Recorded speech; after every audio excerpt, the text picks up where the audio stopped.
Здорово, банда, это канал WoozyPlay, меня зовут Евгений, и сегодня мы с вами поговорим о влиянии компьютерных игр на мозг детей. Постоянное обсуждение в СМИ по поводу того, что видеоигры вызывают у детей агрессию, дали мне повод провести собственное расследование. Специалисты не перестают изучать влияние игрушек на мозги детей и совершают потрясающее открытие.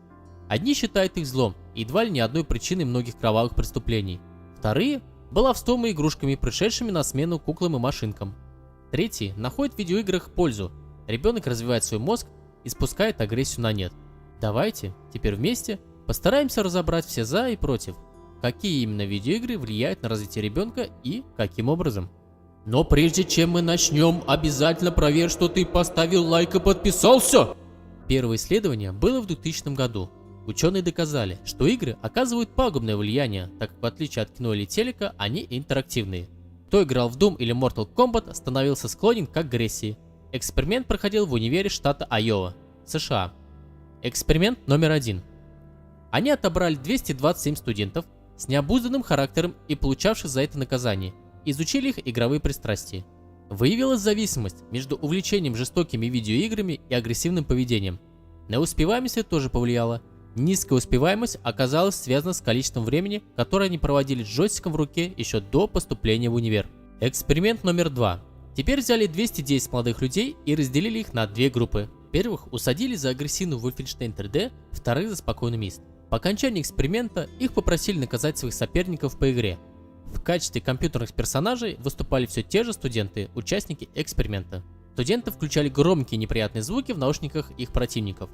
Тот, кто играл в Wolfenstein, делал это дольше, с большим наслаждением и интенсивностью, чем студенты из второй группы. Профессор психологии из универа Огайо Брэд Бушман рассказал о других аналогичных экспериментах. С помощью машины агрессии испытуемый посылает удары слабого тока человеку, который был в игре его противником. Количество, сила и длительность этих импульсов определяет уровень агрессии.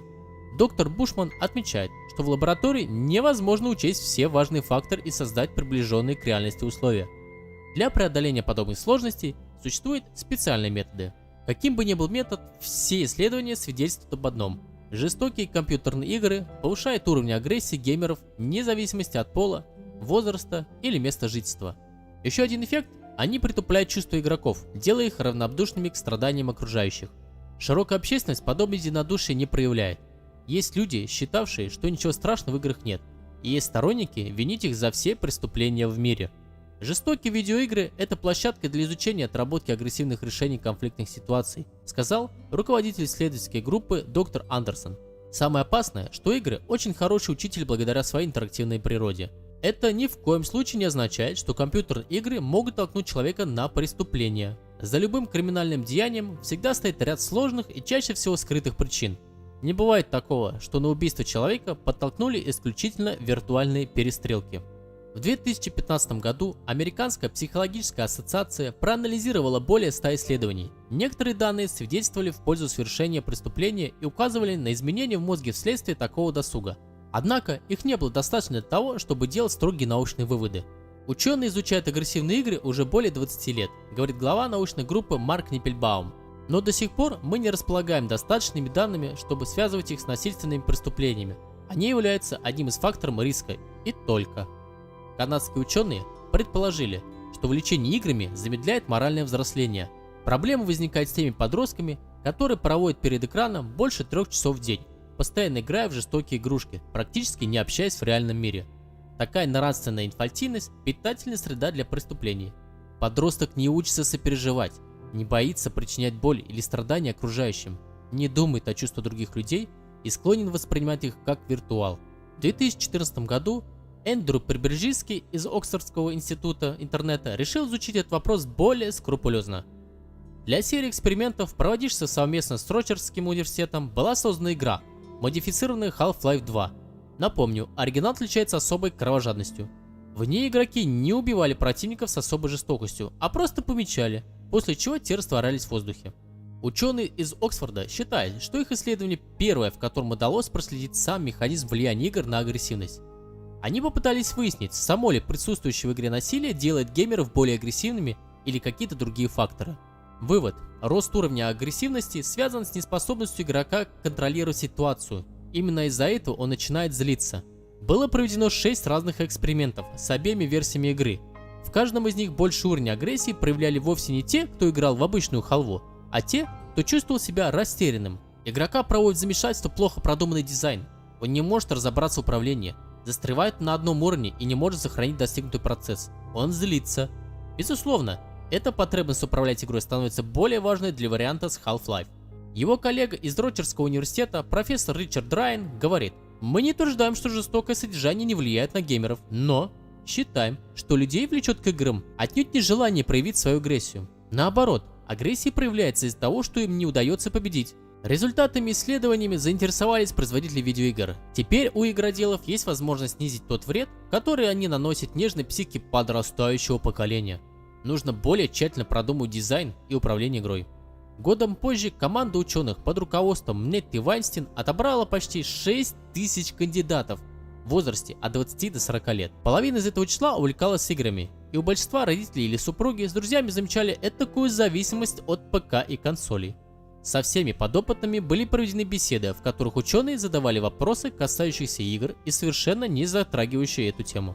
Выяснилось, что и геймеры, и не играющие люди практически ничем друг от друга-то и не отличаются. У них были примерно одинаковые месячные доходы, они одинаково относились к своим близким и испытывали аналогичные чувства во время повседневности. Единственной существенной разницей было замечено, что геймеры находят утешение в своих цифровых развлечениях, а обычные люди стараются расслабляться другими способами. К слову, 1% игроков от общего числа испытуемых согласились с тем, что ощущают зависимость от игр, а 0,3% заявили, что из-за своего хобби испытывали проблемы в быту или с трудом находили общий язык с людьми. Нетта Вайнстин опубликовала результаты исследований, в которых уточнила, что компьютерные и консольные игры нельзя приравнивать к наркотикам. Да, у людей имеется некоторая доля привлекаемости, но она настолько мала и не выделяется из общей картины, что ее можно считать погрешностью. Между тем, все практически современные исследования доказывают, что это далеко не так.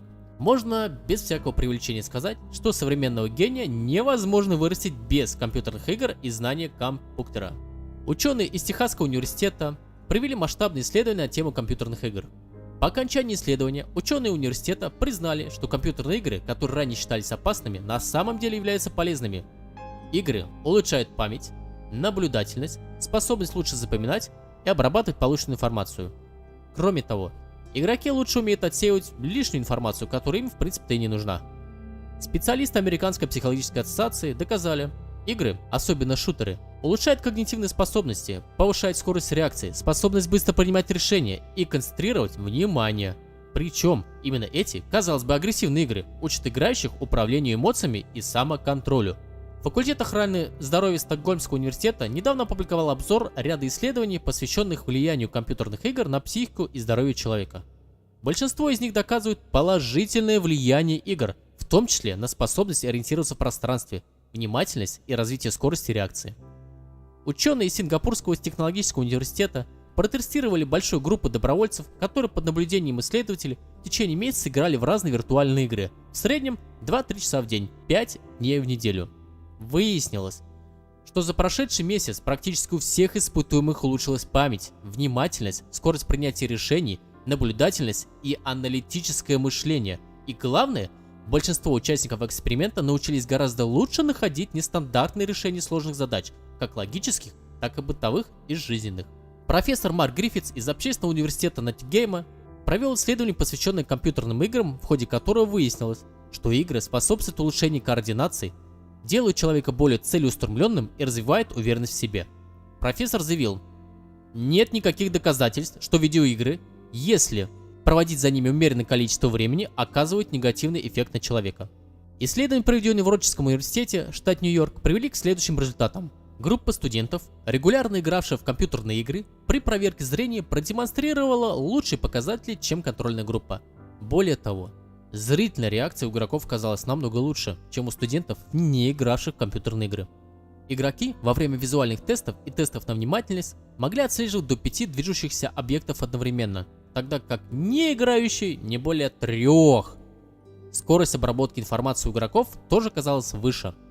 Специалисты Американской психологической ассоциации опросили около 2000 взрослых мужчин и женщин, играющих в компьютерные игры, с целью выяснить, помогают ли им игры справиться с повседневными стрессами или наоборот усиливают стресс. 95% опрошенных заявили, что игры помогают им справиться с разными видами стрессами. Ученые из Калифорнийского университета Сан-Франциско доказали, что компьютерные игры помогают бороться со старением мозга. Во время опытов было показано, что у пожилых людей игровые сеансы улучшают память и внимание, тренируют способность ориентироваться в пространстве. Игры предотвращают развитие старческого слабоумия и болезни Альцгеймера. У геймеров не бывает болезни Альцгеймера. Именно поэтому психологи советуют взрослым людям постоянно учиться чему-то новому. И если занятия будут необычными, вроде виртуальных игр, это the best. Для пожилых людей игра на компьютере или на игровой приставке может быть чем-то вроде тренажера, сохраняющего интеллект и умственные способности.